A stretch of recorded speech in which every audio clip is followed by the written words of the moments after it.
అందరికీ నమస్తే అండి. మేము మాట్లాడుతున్నాం భూపాలపల్లి జిల్లా కాటారం మండలం నుండి ట్రాన్స్జెండర్స్ అండి.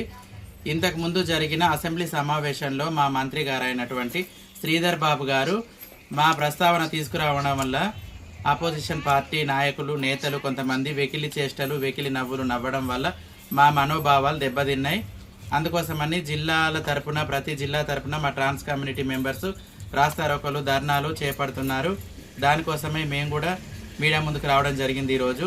ఎందుకంటే గత 10 సంవత్సరాల నుండి ఉన్న ప్రభుత్వం మా గురించి ఏం పట్టించుకోకపోగా ఇప్పుడున్న ప్రభుత్వం వాళ్ళు మాపై దయుంచి మా కోసం మా చదువుకున్న వాళ్ళను కొంతమందిని చూసి మా కోసము మా జీవనోపాధి కోసము ట్రాన్స్జెండర్స్కి కొంతమందికి జాబ్స్ ఇవ్వడం జరిగింది. ఇంకా కొంతమందికి మంచి చేద్దామన్న ఆలోచనతోటి వాళ్ళు మా గురించి ప్రస్తావన తీసుకొస్తే వీళ్ళు వెకిలి చేష్టలు వెకిలి నవ్వులతో మమ్మల్ని చాలా ఇబ్బందికి గురి చేశారు.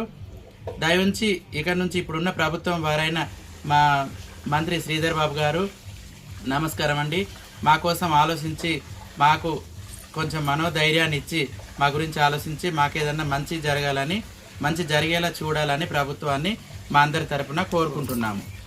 నమస్తే.